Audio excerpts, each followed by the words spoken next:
Hello everybody and welcome back to another episode of your favourite gambling podcast. It is time to spread the love. Myself, Liam Jenkins, Ricky Amandeo, breaking down the week of gambling degeneracy that lies ahead of us. A big NFL slate, and oddly, Ricky, it's one that we haven't really been that optimistic in the last few weeks, where the games have been very, very tight in terms of what Vegas has offered. This, for me, I feel a lot more confident with these picks. Okay, I'm still feeling a little uneasy, but the thing is, the ones I feel confident in, I feel super confident in, and the ones I don't feel confident whatsoever. There's no middle ground this week, so I'll take that as that type of note. But yeah, I mean, not as bad as last week. Last week I didn't do too bad though. I had 12 wins and 4 losses, and I was feeling uneasy. So I hope to keep that success and moving forward this week. Yeah, I think mine, I just did the Liam Parlay thing again, but payday weekend, I'm going to try and be a little bit better. I know it didn't start well this week. I got a little bit carried away on the Eagles game and bet the Eagles. That wasn't going well. So then I bet them minus 2.5.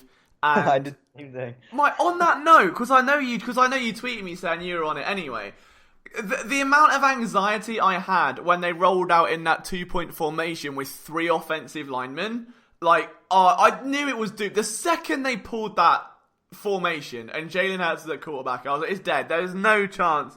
This is like that time the Colts tried to do it on 4th down and they got absolutely ruined, behind the line of scrimmage. Oh, it was PTSD. It was horrible. Honestly, I'm not a football guy. I've watched football, but I've never played football a day in my life. I don't have any type of analysis, especially like you guys and the other writers do.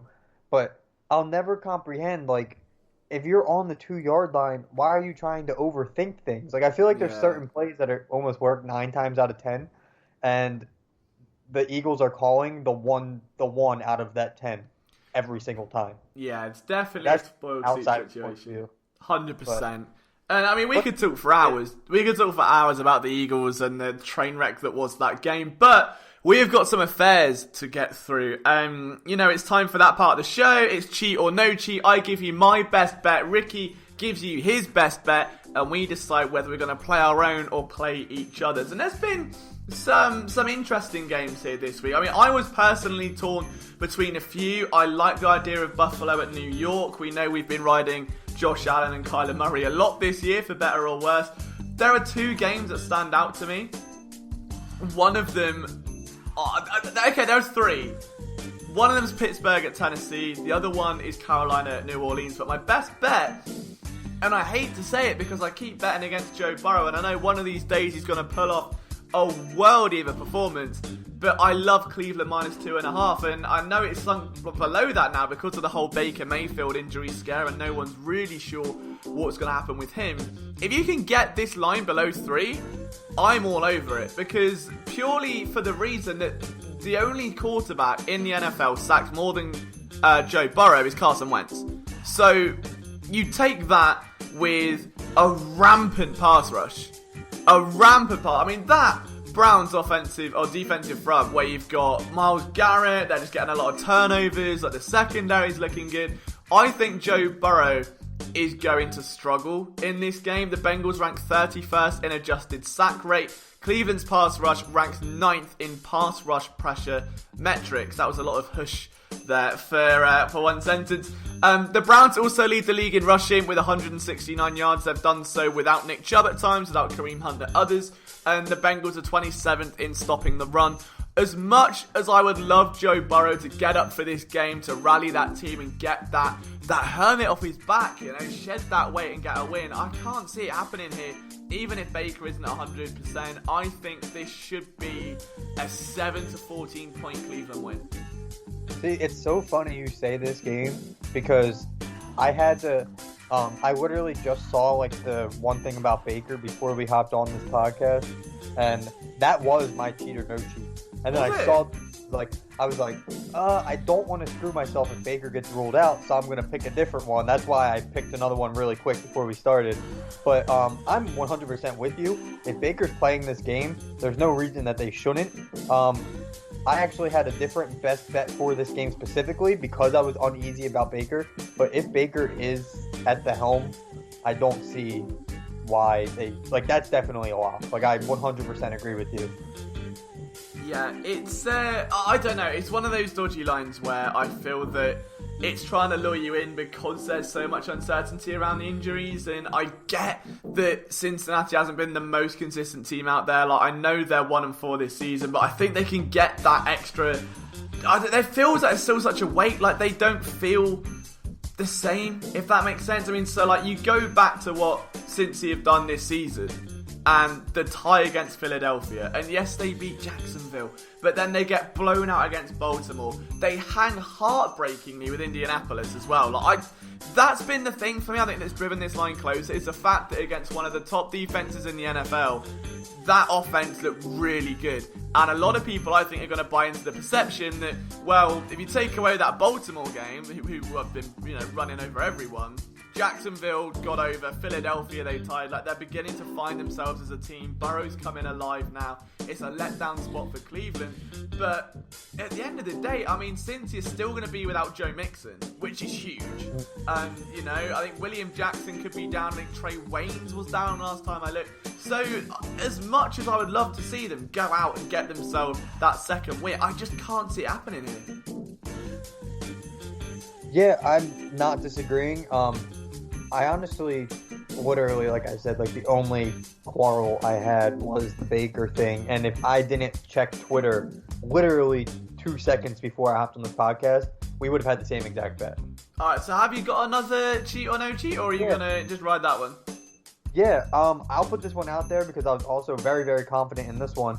But I was looking at the Chiefs-Broncos game, but I wasn't looking at a spread and I wasn't looking at a total. I was looking at some player props. That's the classic Ricky move, I know. But one stat I came across the other day, actually, was that Kansas City stinks against the run. So, I kept that in the back of my mind. I think I actually heard that on WIP on my ride to work the other day. But Kansas City stinks against the run. And it's supposed to snow. And Melvin Gordon's going to be back this week. And I know this might actually be I think they did both play in week 1 or 2. But there hasn't been many games this year that both Gordon and Lindsey have played. Because I know Lindsey was out for a while. But in the one game, it was week 2, I just looked it up, that they both played. Gordon still out-carried and got more yards. He had about 80 yards. And his line this week sitting at 47.5. And it's supposed to snow 3 to 6 inches with heavy winds. I don't think Denver goes trusting Locke to throw the ball. He is playing this week, right? Is he I believe so, yeah. Yeah, okay. So yeah, I don't think they really gonna want him throwing the ball. Like Mahomes, I was looking at some Mahomes props too. I didn't really trust the weather that much because, I mean, Kansas City's Kansas City. I mean, it's not like it's the most beautiful weather in the world either. But I'm seeing Denver's going to be running the ball with this mess of a weather that's going to happen. And I go with Melvin Gordon over 47.5 rushing yards. I like that. I mean, to be fair, I like Denver anyway in that game. And I think we're going to get to that a bit later on. And you never like betting against Kansas City. I think especially what they did to Buffalo last week. I mean, a lot of people, I think ourselves, were teasing the idea that Buffalo, they were just under touchdown underdogs, I think. Like, they might hang around a little bit. Didn't happen in the end, but I don't know. There was something about that game. It's to do with the snow, like you said. Anytime you can get Denver at altitude with weather on their side as well, like, there's something saucy about it. Like, it's a big travel for Kansas City. Noah Fant could be back as well. I don't want to spoil this pick too much, but you go back to week 1 and I was so all over the fact that Denver have the altitude. You take that with minus temperatures and snow, and that breathing becomes harder, like the fatigue's going to set in a lot more. I really, anything pro Denver that game, I think I'll be in favour of. Yeah, I'm all for it. I'll probably be betting both of these bets anyways, because that was actually, like I said, I was kind of scrambling for a new cheat or no cheat, so I didn't have 2 picks for this game. So that's going to be my bet specifically for this game. But in terms of cheat or no cheat, I'm going to ride that Browns pick. Oh, I like that. That's good. What's your dog of the week? Your dog of the week. So I don't know if this is allowed, but I guess I made this up, so I guess it can be allowed. But I know this isn't week 6, but I have to give it to Carson Wentz the other night. Like, I know he looked bad, like, at points. Like, I feel like that's just the story of the Eagles this year, is that they can look like a Super Bowl caliber team on one drive.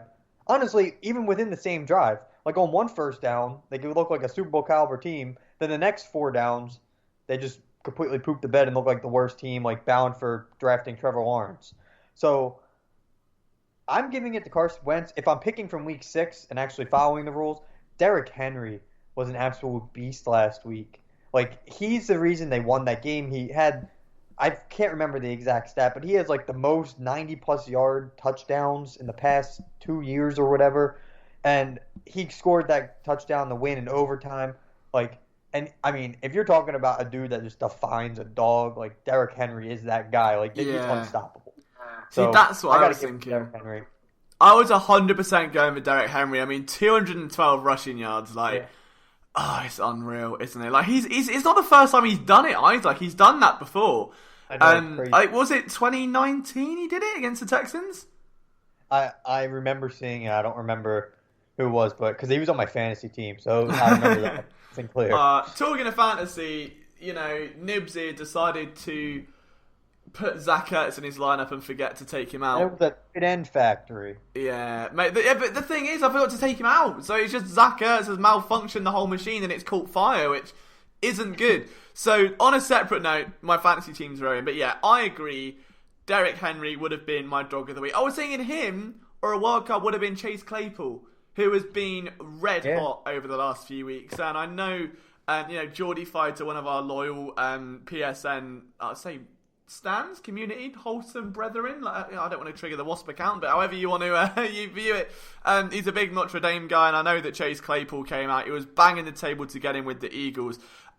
He's actually got 4 receiving touchdowns, 2 rushing in 5 games. Like, that's crazy. He's the first player since at least 1970 to do that, which is a bit mad because I would have thought that would have been a player like Deebo Samuel, Tyreek Hill, but no, Chase Claypool. So definitely a dog of the week there for me. But with those in the bag, we're now going to turn our attention to the big main slate, and there are a lot of games here. Now, the first game I had here on the slate was Cleveland at Cincinnati. Now, I've already given my pick here. You've agreed with it. So we're going to move on to a much less exciting game, but an important one for the Eagles nonetheless. Dallas at Washington. It's a pick'em, which is a nightmare.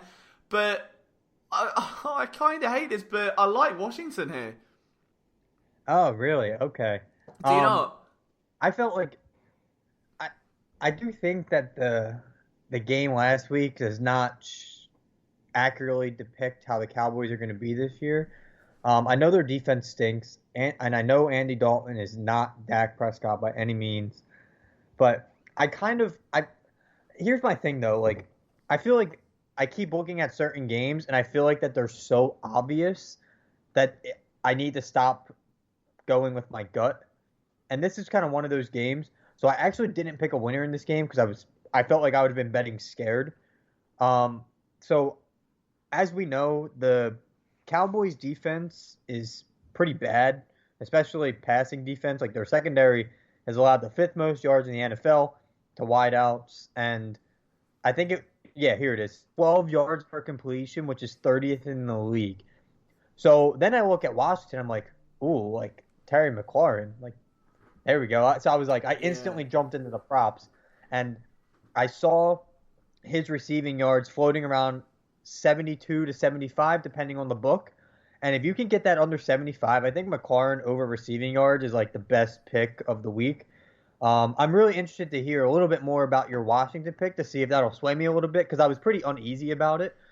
But me personally, I like that McLaurin pick. Do you know what I was meant to say? I haven't even looked at the Ezekiel Elliott prop here, but I was going to surprise you and go with that and say that along with taking Washington, if you wanted a cheeky bet, I love the idea of Ezekiel Elliott because Dallas. I would have down.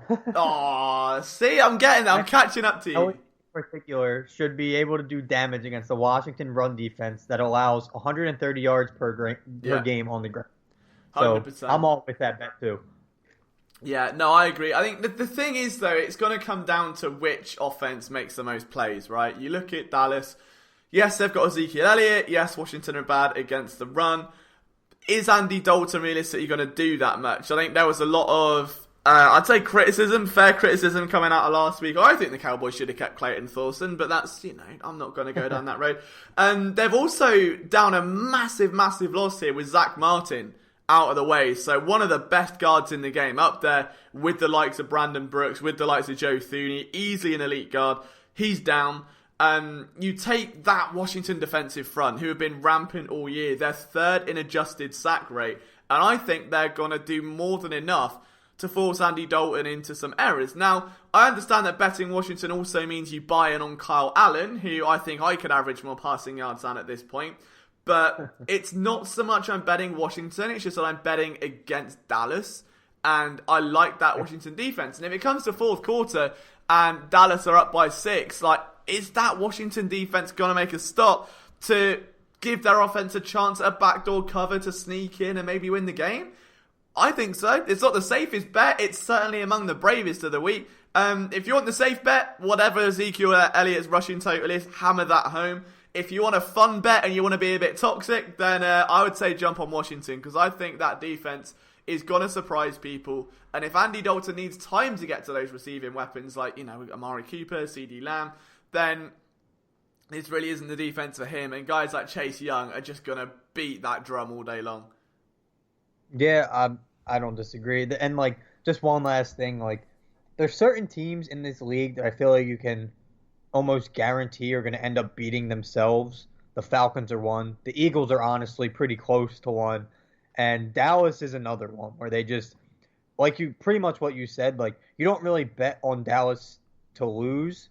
You don't bet on, Washington to win. You bet on Dallas to beat themselves. So I could totally see something like that happening. So I'm with you there. I was really interested to hear that because I was kind of torn in this game. But, yeah, I like that Zeke rushing prop, and I do like the McLaurin receiving prop. Love that. So that brings us on to our third game of the week then. And you know what? This is another tricky one where I feel like if the line rises, I'm all over it. If not, I probably won't touch it. But it's Detroit and Atlanta. At the minute, it's 2.5, I think, in favour of Detroit. If that rises to 3, then I'll think about it. If it stays under 3, I'm probably taking Detroit. I think the Falcons beat a very dead Minnesota team, which really annoyed me, and nothing to do with my bet last week whatsoever. I thought the Vikings would come out victors there. They got absolutely embarrassed. My parlay was dead after about a quarter, which has been a running theme now for about a week or two. But the Lions, believe it or not, okay, their opponents, I found this really, really interesting, are 16-6 straight up on the year if you combine all their records together. And a lot of that, Detroit didn't even have a secondary. All of that had such a cluster injury back there. You then factor in Atlanta, again, the team that beats Minnesota, but now you've got Julio Jones trade rumours, where you're like, all right, well, is that going to affect Julio in any way? Is it going to affect Matt in any way? Are those guys going to play any differently? I know they're professionals, but mentally it might sit on your mind.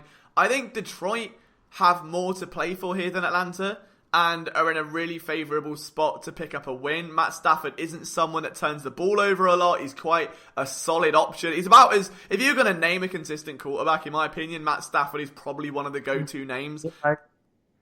So, yeah, I'm going with Detroit on that one. Yeah, honestly, I don't have much written down for this game because, quite frankly, I didn't care. It's one of those, and I actually saw that the Falcons were 15-23 against the spread as home favorites since 2015. So that kind of scared me. But yeah, I was leaning the Lions here, but I didn't want to say that because I feel like it would just bite me in the butt. Because obviously, like you said, the Falcons came out with a random statement win after they fired everybody in their organization. So I didn't know if that was legit or if that was just a fluke. So I didn't want to, I know this is a common trend. I didn't pick a winner, but I did take Matt Stafford over 1.5 touchdowns, and you kind of gave most of the reason for that. So I'm riding Matt Stafford throwing 2 touchdowns. I like that. I would definitely jump on that one. Next game, I would love to hear your opinion on. This is the one where I saw this and I was like, that's going to give Ricky, like, he's going to be awake at night, you know? Like, he'll be in bed, he'll turn over, and his girlfriend's going to go like, Ricky, what's wrong? It's 4 a.m. And he'll be like, it's 7.5! It's 7.5! Like, who do I go? Carolina, New Orleans. All right? Oh, God. See, even that, straight away, like, I just knew this is the game. I had plenty written down here. It's the game so that will right. cause the nervous leg twitches. All right, so I'm going to fire it off to you so you can, have this cathartic moment to get out your system. Because I know, looking at the line, like, I just know it's one that would haunt you a little bit this week. All right, so I have to say one thing before I even get into this game. I did not know how bad Marshawn Lattimore was this year. I feel like when I think of, like, good corners in the NFL, like I think of Marshawn Lattimore, and he's ranked 103rd out of 116 for cornerbacks. Did you know that? Am I just like in left field with that? Like I didn't know how bad he was this year. No, I mean like it's one of those where he was so good a couple of years ago, and even like I think he's battled a couple of bit of adversities and stuff, but for the most part, you think elite corners, and that's a name that has often been at least inside the top 10 to a lot of people.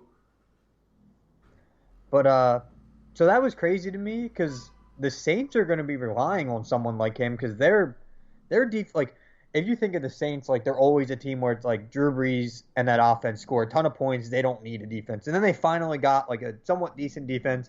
And then this year again, they're not looking too hot. But aside from that, the underdog is actually 10-2 against the spread in the last 12 times these teams have played. And with that, the Panthers aren't a sleeper team like everyone thought. I mean, that was bad phrasing. They are a sleeper team. They're not as good, like as bad as everyone was making them out to be. Yeah. They're 3-1 straight up and 3-1 against the spread, and all 3 of their against the spread wins are coming as an underdog of 7.5 or higher. So I think that gives you my answer right there. But yeah. Kind of to further it, the Saints have been favored in the last 5 games they've played, but they dropped 3 of those straight up. And 7.5 is the highest spread of the year for the Saints, and they're 1-4 against the Panthers over the last 5 matchups, despite winning. I'm sorry, let me rephrase that. 7.5 is the highest spread between these two teams in the last 5 times they've played, and the Saints are 1-4 against that spread, but won 4 of them straight up. I cannot talk today, so I think Carolina's offense is going to be a little too much to handle for the Saints defense. I think they're going to succeed through the air. Take this if it stays over 7 literally all day long. Yeah, do you know what? I'm so happy that we didn't disagree on that one because I might have cried a little bit. And I thought I was convinced myself one way. Saints coming off a bye. Nothing I've seen from New Orleans has convinced me this year. Their defense hasn't been great. Drew Brees has looked rocky at best at times. And did you know as well, here's one to further back up your underdog status. Well, it's a couple actually. Teddy Bridgewater alone, which for his career, it has an 81% cover rate after a loss. Which is pretty good. You know, I'll take that most days of the week. He's 82% as a dog. And then you look at, alright, what about Carolina then?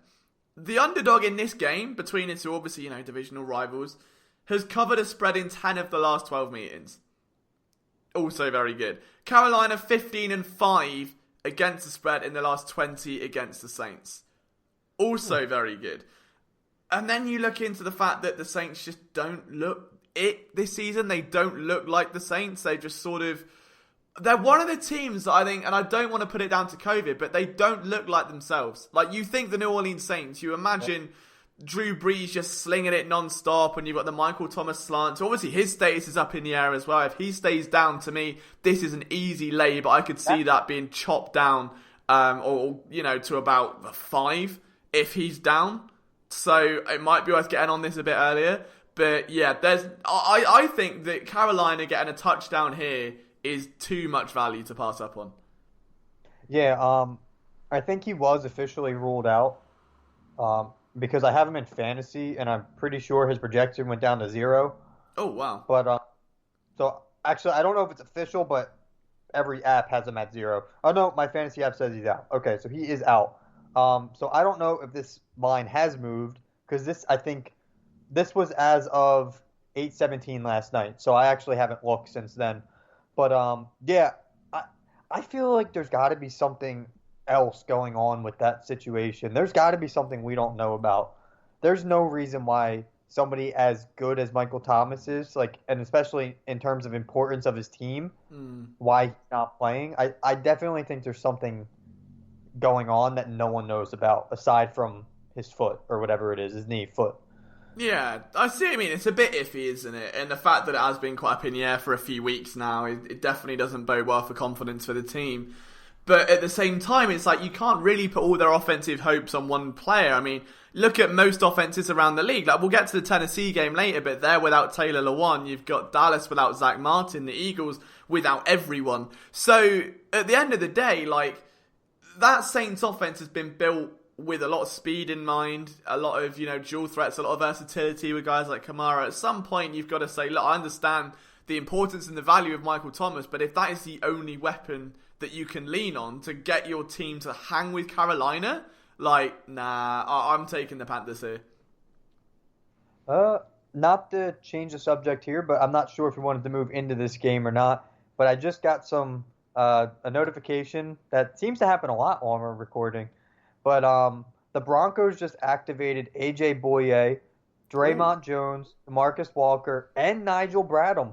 Hey! So they're getting some guys back. I mean, Nigel Bradham's on the practice squad, but Boye, Jones, and Walker coming off injured reserve. It looks like their defense might be ready to go for Sunday. So something to look at. I don't know if we want to go into that game, a little more into that game or not. Yeah, go on. Throw a wild card, Ricky. Go on. All right, let's see. Let me find it. Why can't I find it in my notes? All right, you go first because I obviously am incapable. See, and this is why, ladies and gentlemen, okay, spontaneity is bad. Spontaneity. I don't know where did I delete it? Here it is. All right, so okay. Are you good? All right. Yeah, I'm good. All right. It's one of those days apparently because I can't talk. I was tired. I needed to get an iced coffee at like 4 o'clock, so that should describe how my day's going. But I mean, to be fair, before you at least you haven't compared, Russell Wilson to a FIFA player yet. There's that. I didn't even pick up on that when it was going on. Maybe it's just because I didn't know who he was, the guy's name that you brought up.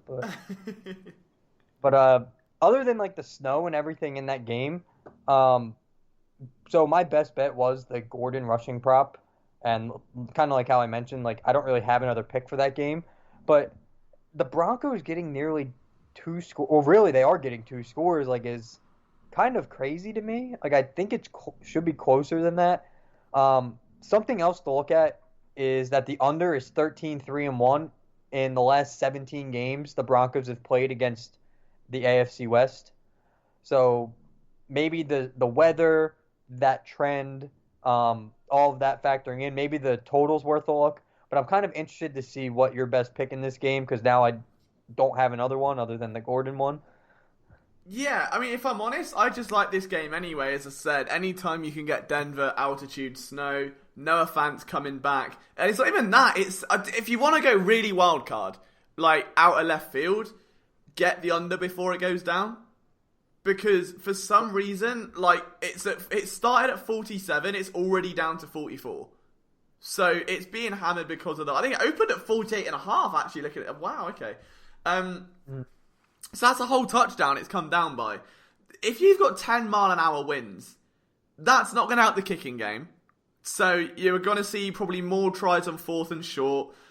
I think the Chiefs' defense has been good. They've kept 4 of their last 6 games under so far, which is good. I mean, the Chiefs' totals have been inflated quite a lot just because, well, they're the Chiefs and they put up so many. So in many ways, they're expected to put up 40 of those 47 points, if you know what I mean.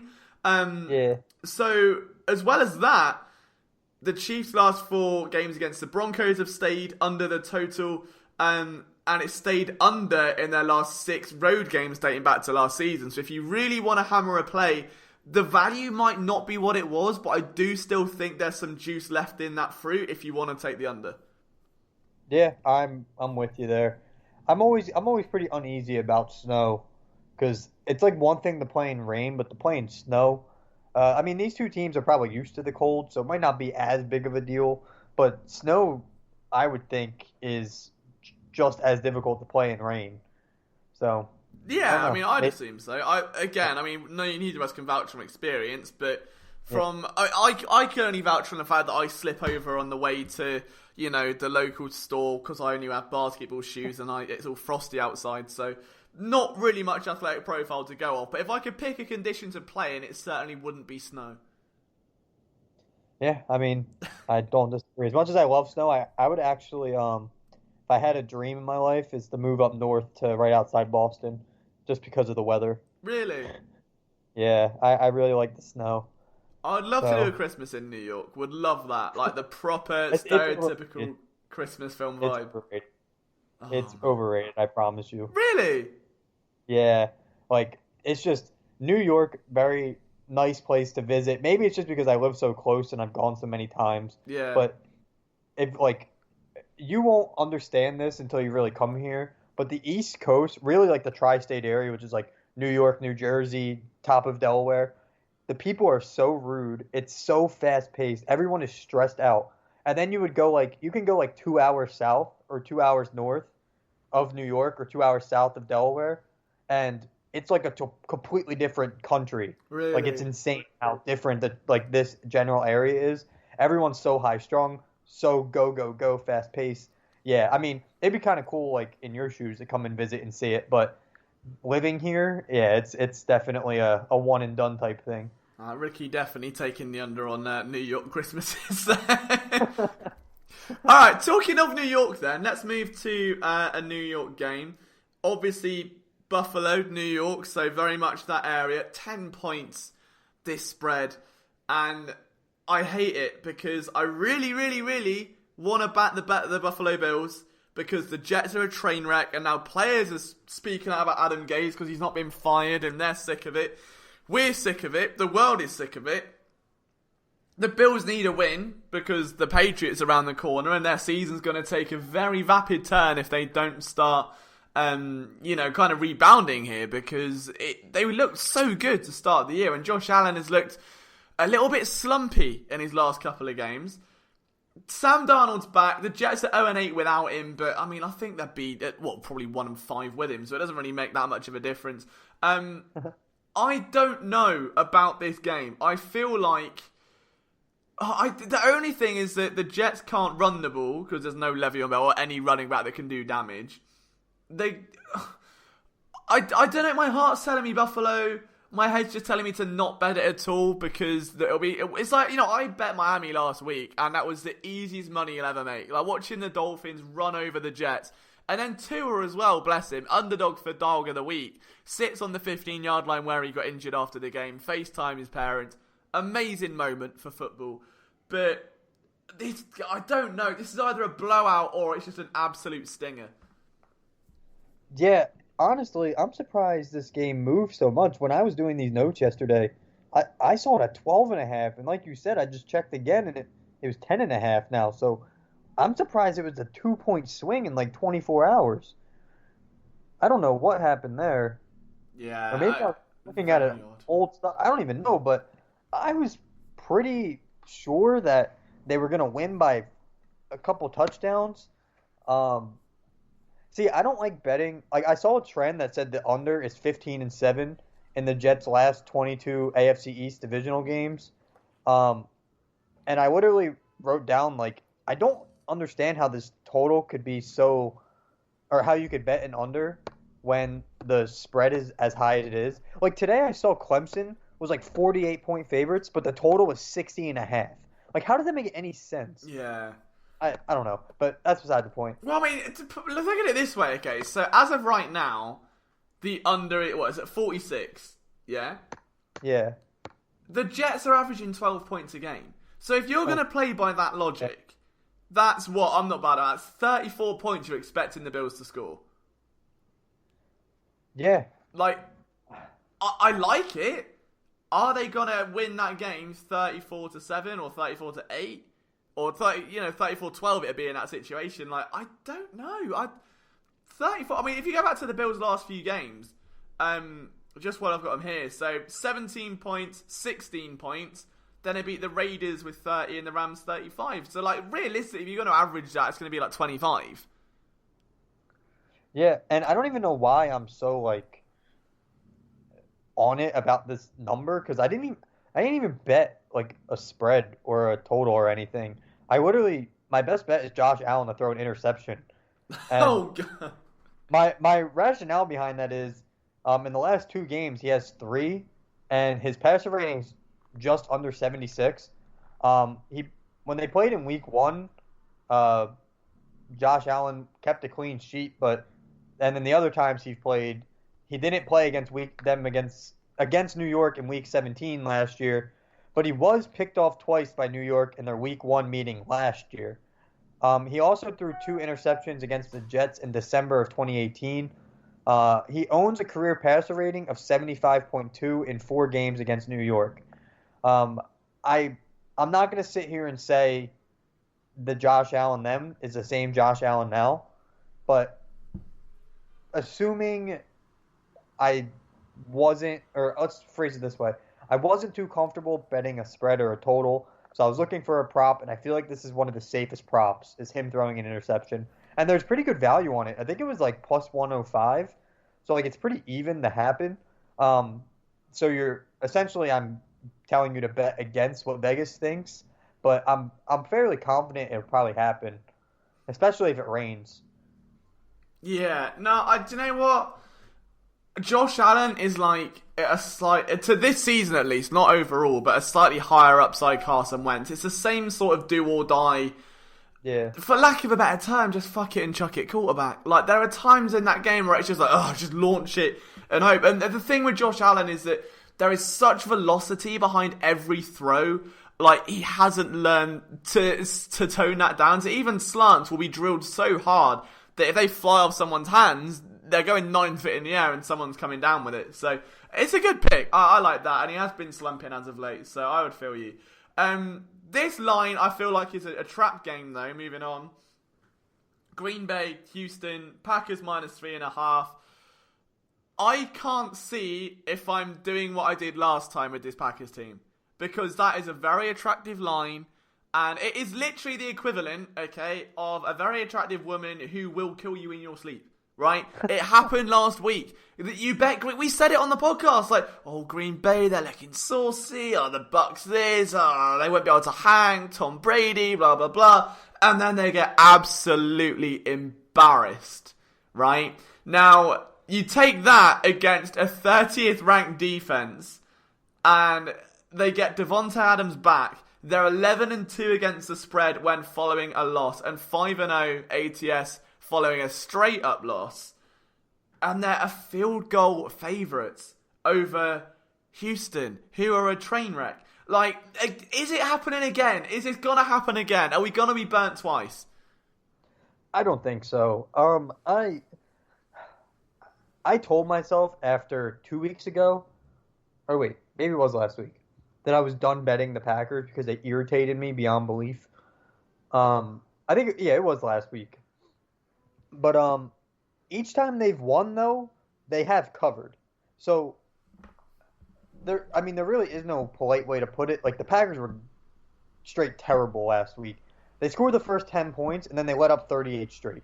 Aaron Rodgers probably had his worst game in a very long, like very, very long time. I know he threw two interceptions for the first time since 2017. The defense just gave up. I think they're in a good bounce back spot this week. They're actually 10-0 against the spread in the last 10 games where they didn't cover. So I think they're in a good spot to bounce back against a Houston team with a god-awful defense. They've allowed 30 points or more in 3 of their 5 games, and they're coming off an overtime loss where they allowed 600 yards to the Titans. Like, Green Bay's offense is no joke. Like, Green Bay's offense, honestly, like, I know this might be just historical bias, but I'm pretty sure they're probably better in most statistical categories than the Titans. And Houston is 29th in yards per game allowed. They've allowed third downs nearly half the time. They let up nearly 4 touchdowns a game. They've had a tough schedule, but they're a legit 1-5 team. And, like, I don't know why they would want to lose because they don't even have a first-round pick this year or in this next draft. So, like, I think Green Bay, honestly, is just going to take out all their frustration. Well, with that though, I would take Packers minus 3.5. Maybe get that down to 2.5, just for the sake of comfort. But my overall best bet is actually Aaron Jones over for rushing yards. He had he had a really bad week last week. I think he only had like 15 yards on 10 carries. But Derrick Henry had 212 last week. Like Dalvin Cook had 130 yards against Houston. James Conner went over 100 yards in week 3. Clyde Edwards-Helaire had 130 yards in week 1. In essence, the Texans don't know how to stop a running back. Aaron Jones, I think part of the reason his numbers were so skewed low last week was because they didn't need him much. They kind of went up early, and then they went down really fast. So obviously the running back gets a little taken out of the play there if the team's not winning. I don't have to tell you that. But before last week, he was averaging nearly 6 yards a carry and 94 yards a game. The yards per carry rate that he had was second best among running backs. I think he's going to eat on Sunday. I don't know what his number is. I'm going to look it up as you talk back. But I think Packers by 3.5 and Aaron Jones rushing yard is a lock. Yeah, no, I agree with that. I think that, it's one of those games where, because of what happened last week, you're probably getting a little bit more value on the Packers. And again, I can't see... I mean, my only worry would be with Devontae Adams back, that they just try to shred that Texans defense out of pure anger through the air. But again, the second if they get, a 14, 21 point lead, it's going to be Aaron Jones season anyway. So, I could see that very much happening. He doesn't even have any yard prop listed on PointsBet. So I'm assuming they're still trying to work that out. That's good to know. So we'll keep an eye on that. I mean, obviously we can tweet it a little bit nearer the time. And while we're on that note, guys, if you're not following our Twitter, Ricky, where can people find updates on all of our picks that we put out in this podcast? Go ahead and follow at STL_PSN, which is Spreading the Love, one of the best podcasts for betting in this area easily. We have some very big news coming on the way. We'll leave that as a little teaser. But make sure to follow us so you can get some really good value and just something we can do to thank you all for listening very soon. Yeah, it's extremely exciting. It's so hard not to talk about it as well. Like, I feel like we've danced around it so much. There were some little teasers about it last week.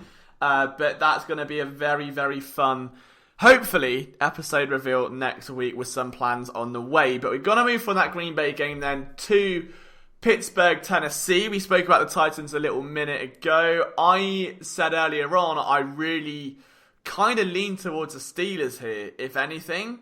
But Derrick Henry ruins lives, and he might ruin bets. And that's the only thing I'm going to say about it before we get into anything else. Because no matter how you look at this game, he is a threat. Like, if you bet Tennessee, you've got to take into account that the Steelers defense ranks 13 points per drive, second in yards per rush, which highlight that. That's big. They're allowing 3.3 yards per carry. But Derrick Henry isn't a mortal human. He's not a normal running back, all right? He's an absolute runaway train.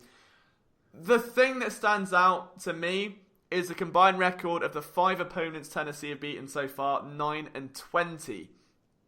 So it's not like Tennessee have, been running around and beating all these playoff caliber teams. I think it's like we saw with the Steelers when they faced the Browns. Very much that the Browns had to kind of wake up and are coming down to earth. I think the Steelers have been rampant. Minkah Fitzpatrick, obviously, huge play last week. I think this Steelers team will be too much. And if they can just somewhat hold Derrick Henry in check, like, it's crazy to say that 100 yards is like a quiet day for Derrick Henry. But if they can do that, and you can force Tannehill to throw, I think that secondary will do enough to at least give Big Ben and that offense a shot at sealing it here. And if you're getting 1.5 points anyway, I'm taking it.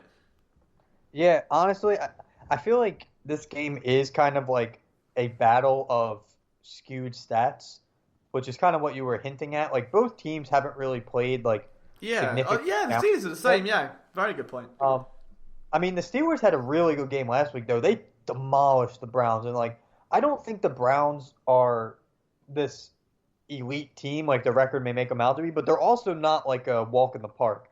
So I was a little uneasy about this game. I do think the Steelers probably take this game, but then again, the last time I doubted the Titans, it backfired significantly against the Bills. So I'm actually going with a random bet this week. And if anybody was listening last week or saw any of the tweets, I bet that there'd be at least, or the over 3.5 field goals, or 4 field goals in that Bears-Panthers game last week. And that hit like early in the second quarter. And my logic here is that's going to happen again in this game, the Steelers-Titans game. And I know that sounds really weird considering these are two pretty good like touchdown scoring offenses, but like we were talking about, the Titans haven't really played much of a talented defense yet. So with that, they have a bit of a skewed red zone touchdowns per game. They have the most actually, averaging 3.6 red zone touchdowns a game. But now they're playing the best red zone defense. The Steelers have only allowed 1.5 red zone touchdowns on average per game, and they're going to really test Tannehill. I think this game is honestly going to be pretty low scoring, and the Titans already kick almost 3 field goals a game on their own, and they don't have a walk in the park defense either, especially playing a Pittsburgh offense that gains the 5th fewest yards per play over the last 3 games. So I'm going with the over 3.5 field goals between the two teams in this one. Do you know what? I don't know how you pick these out. That they're so again, it's these made. I could get lost in these descriptions so easily. Oh, okay. Whatever you tell me, I'm betting. I've just decided that it's that much easier. I think this field goal thing is going to become like my new like Daniel Jones rushing prop. Do you know what? I was gonna message you as soon as he started sprinting away for that touchdown and then fell over. I was like, the most Daniel Jones thing, but it probably covered Ricky's bet. So that was great though. It was a good moment, and I'm sure this game might give us another couple. We've got Tampa Bay -4 at Las Vegas. I think that line's a little bit too low. I think it should be easy at -6 or 6.5. I don't think that Brady should have any problem scoring against the defense that ranks like 30th in points per drive. They rank first in yards per play as well, the Bucs defense. So we saw what they did to Aaron Rodgers. I don't think Brady's going to have to do much. The Bucs are getting almost a full health sender offense now. Like all of their receivers are healthy. They've got health in the backfield. Their line's looking good. Obviously, Gronk's existing, which is always a threat, even if he's a bit quieter. So, yeah. I like Tampa Bay. Oh, sorry. Yeah, it's Tampa Bay. What did I think TB was there? All right, anyway. Tampa Bay -4. I'm all over that. So, I want to ask you one thing real quick. Oh, no. And we're going to play a game real quick. Oh. Do you know who the best rushing defense in the league is? It was I'll see this a second. It's the Bucs? Yeah. Do you know how many yards per game they're allowing? On the ground? Yeah. I'm going to guess 76. 64. Oh, my. And on the other side of that, what is the Raiders' main source of offense? It's Josh Jacobs. So, I feel like, I don't know, like you said, I feel like this line... And the fact that the Vegas' entire offensive line got sent home due to COVID protocols. I don't think they're missing the game, but I think they got caught out somewhere or did something. I don't know. And I just feel like anytime COVID's involved, it's just backfired for the team that it's been affecting. So I'm riding the Bucs minus. I got them at 3.5. I think you said it was at 4 now. Yeah. But I'm riding under a touchdown all day long. I don't blame you. I really don't blame you. Like, if that keeps falling as well, like, let's just hope that for whatever reason the public money continues to go the other way. It's a bit of a dodgy line. Like, I don't see many reasons to bet Vegas. I think they could be down the line like a bit of a problem. I think for teams on the edge of playoff contention and trying to sneak in, I do think they've got that potential. They've got a positive record at the moment. Obviously, this game for them, it is a get-up game, right? But it's not the time just yet, I don't think. I still feel like we're living in a reality where people see that Vegas game against the Chiefs And they're going all in on it because they beat him in such big fashion. It was like 40 points they put up. Like, they're so pumped up about it.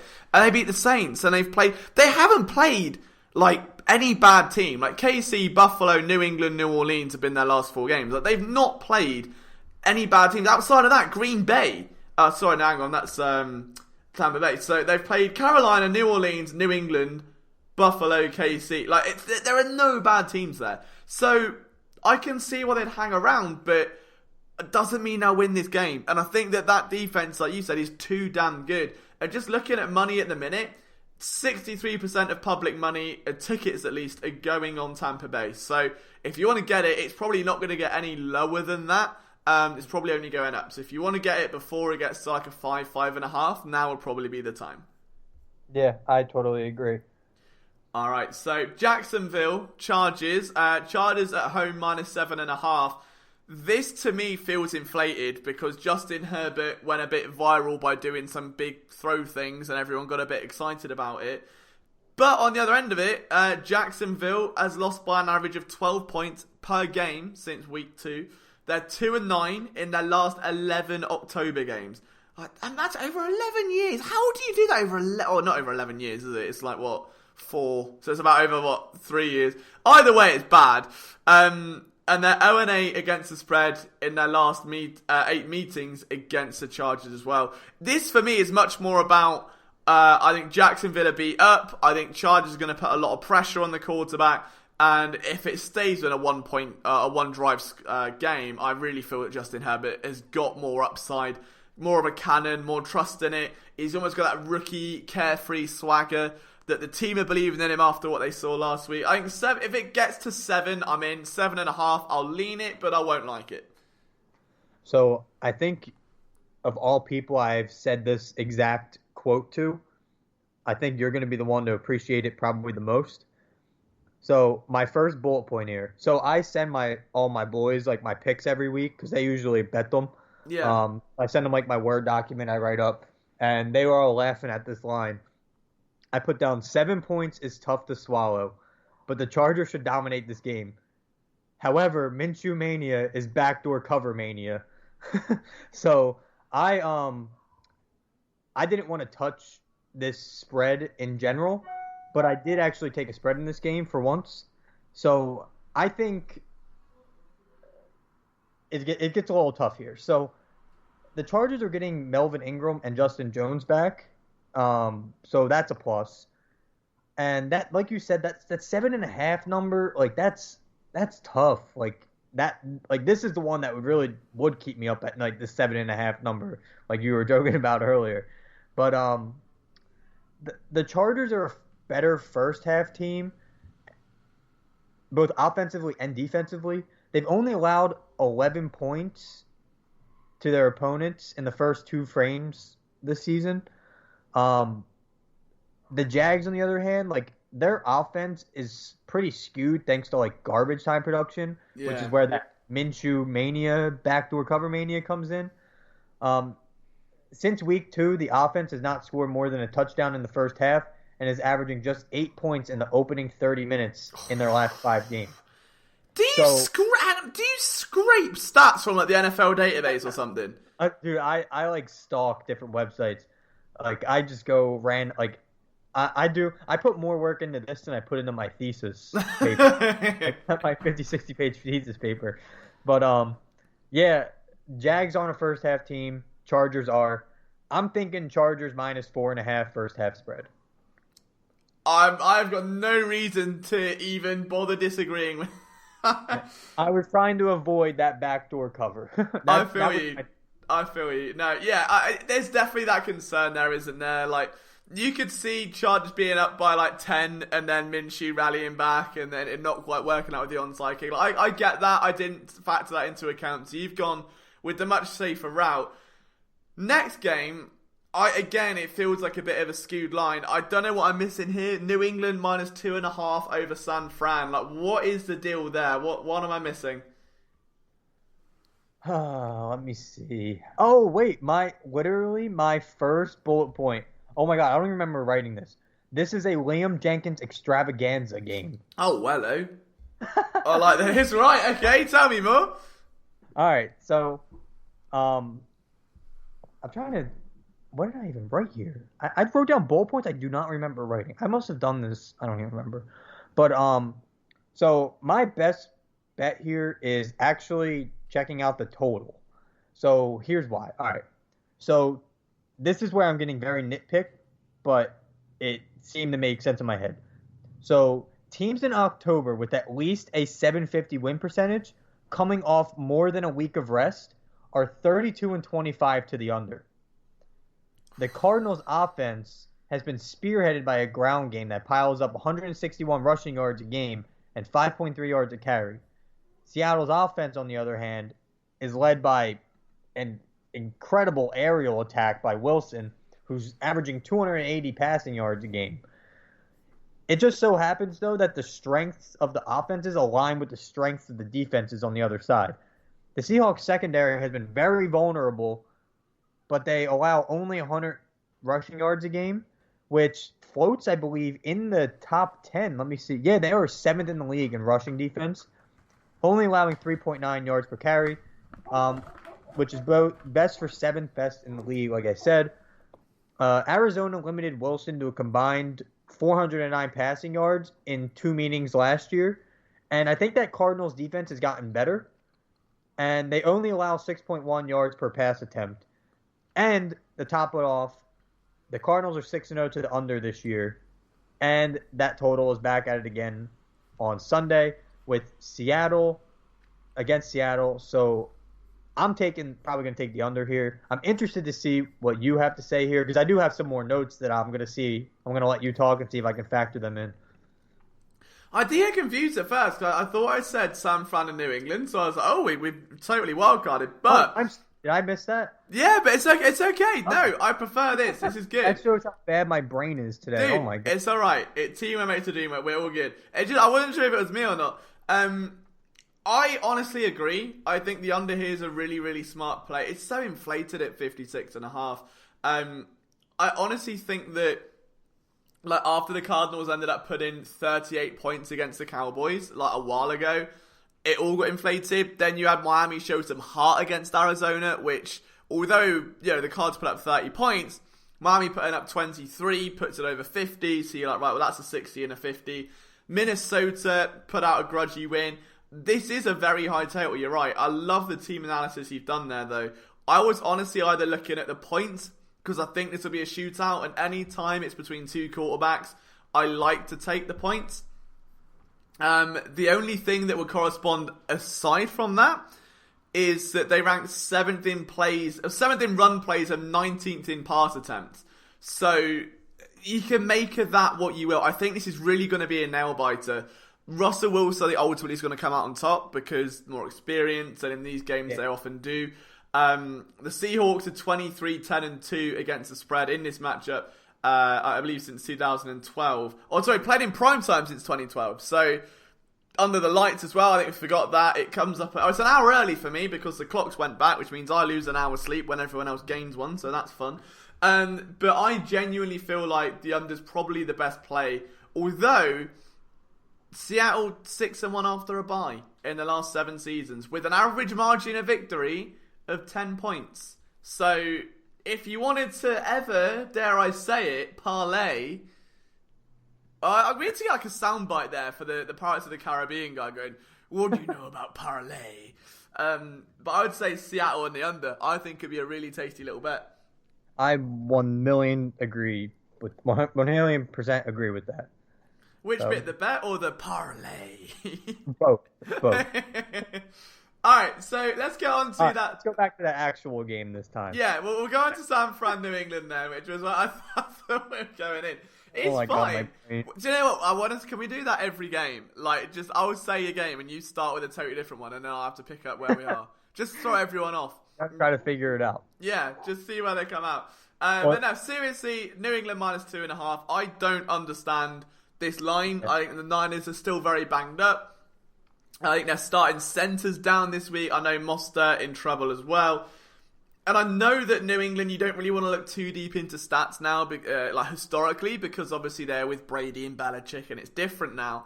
They are 10-2 in their past 12 of back-to-back ATS losses. So it's annoying because I feel like this line has been pushed to a certain stage because of Cam Newton coming back from the COVID test, looking a bit wobbly. It's his second game back now since he's missed time. You can probably get some value on the Patriots here, but there's one thing stopping me putting money in this game, and it's that I'm a sucker for good cornerback play, and I've got to put my hands up. Like, Jason Verrett has been unbelievable this season. Okay. Interesting. All right. Let's see. I'm trying to gather my thoughts here. So, the Patriots, I feel like, lost last week because they only had, 2 days of practice. But defensively, though, they were sound. Do you know how many field goals they made the Broncos kick last week? Off the top of your head, by any chance? Not off a dome, no. It was 6. They made them kick 6 field goals. And they limited them to 4 of 14 on third downs. And they had 2 interceptions. So defensively, Billy B still has this unit, perfectly fine. And that came right after they kept the Patrick Mahomes and the Chiefs to 19 points. I don't know why you wouldn't take Patriots here, but I was also looking at another bet. So I have the Patriots here, like you were saying, but I was looking at the 49ers first quarter money line. And that sounds really weird, but I'm fairly confident in it.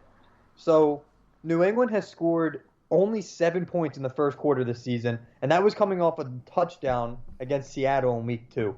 They've posted goose eggs in 4 opening frames. They sit tied. They were sitting tied 0-0 at Miami in the season opener, and then trailing 15 minutes and trailing after the first quarter in the other 4 games.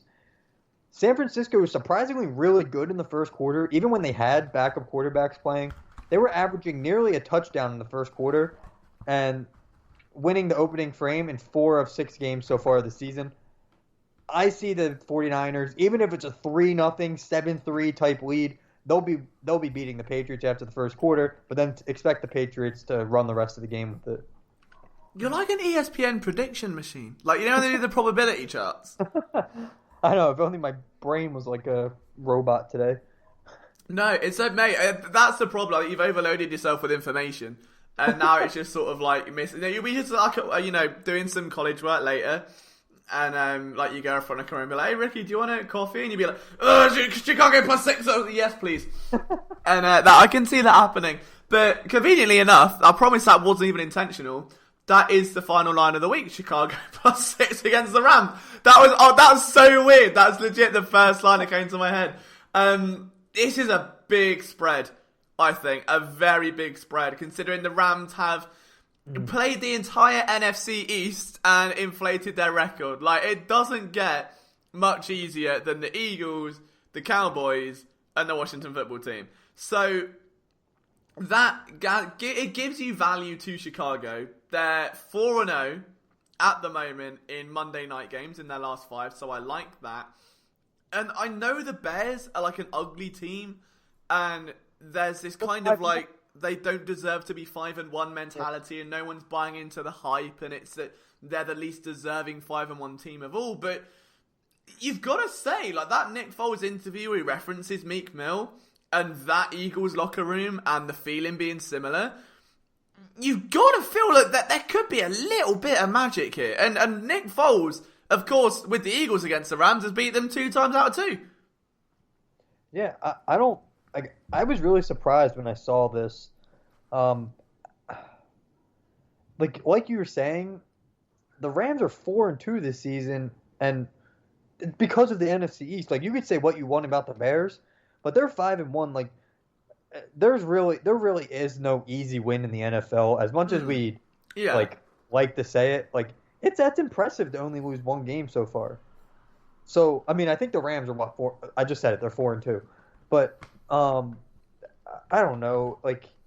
The Bears, I don't feel are too far behind, if behind at all, behind the Rams. I don't think it's touchdown worthy. I don't think Nick Foles is statistically superior to quarterbacks, but he's honestly, like, he's a dog in big moments. Like, he knows how to rally his troops. I think he could do just enough this week. I don't think Jared Goff is a touchdown over Nick Foles. And I know that sounds really bad considering most of Nick Foles' history as a starter. But, like, I don't know. I was really surprised by this line. I thought Bears +6 was fairly obvious. And especially if you think about it like this way, where the total is at, I think, in like 46 or 47. So they're kind of thinking, and here's my other bet for this week as well. I have the Rams team total under 26.5. So Vegas is thinking that this game's going to be like 26-20 in like theory. Yeah. So I know that's not really like realistic numbers, but 26-20. And I don't even see that happening. Like, I don't think the Rams score 27 points on the Bears defense. And I don't know. This game I'm probably not going to bet, but if I have to pick, like, Bears +6 seems a little too unfair to a team that's proven to be able to win. And that's all that really matters, is to be able to win. Yeah, and I mean, just looking at the money, only 47% of public money is on the Bears. So I think there is definitely value here. If you want the points, 31% is on the under. So it's looking like a good, oddly contrarian bet here to follow this. I don't feel like it should be contrarian saying that the Bears should be able to hang here. Like, I understand they're 5-1, and we know the Rams, as I said, they're probably inflated, but like the Bears defense ranks 5th in points allowed per drive and DVOA. They're 2nd in third down success rate. They're 1st inside the red zone. All they need Nick Foles to do is be semi-competent, and they've got a chance. And that is all really you need in a 7-point spread, essentially, isn't it? I mean, I know it's like 6 or 5, depending where you get it. Opened at 7, so it might move. But in a spread like that, you just need them to hang. You're not asking them to put up 40 points. If you can get a good defense and a backdoor cover, I would take that all day long. Yeah, I totally agree. Like, it's just it was just surprising to me. Like, I don't. I agree. I fully agree. But I think there's been a few of those this week. Like, there's a lot of those lines that just, like the Green Bay one, the Tampa Bay one, that just step out, and you're like, there's got to be something deeper here that I'm not seeing, because that just looks too good to be true. Yeah, but so I actually, before we kind of log off here, I actually just clicked on my PointsBet app. And as I clicked on NFL Week 7, I noticed that there was it like lights up blue when things change from the last time you click on it. Mm-hmm. So that Panthers-Saints game is down to 6. Ooh. It's something to keep in mind. Yeah, it's moving. It's moving. Yeah. But so if you want that Panthers action, get on it quick. Better get on now. Yeah. Yeah. Because I had it over a touchdown, and now it's, I don't know. Well, below, isn't it? Yeah, long below. Yeah. Not a vibe. So yeah, make sure if you want that, get on it quick, because it's probably. I wouldn't surprise me if it ends up at 5 by tomorrow.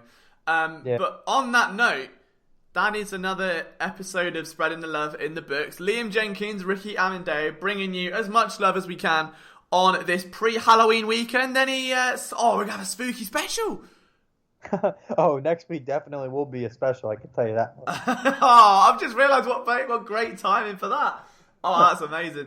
All right, Ricky, where can people follow you on Twitter and obviously keep in touch with the podcast? So you can follow me on Twitter at Ricky_Amendeo8, but I'd honestly much rather you follow the podcast account so we can make you some money, which is STL_PSN. And I'm not playing you when I say we have some really big news. Just as a token of our gratification for all of you listening, just make sure you're following that for when it comes out. Absolutely. If you want to follow me and you're not already, it's at Liam Jenkins PSN. From all of us, me and Ricky, at Spreading the Love, we'll see you next week. Enjoy your football, bet responsibly, and we shall see you soon.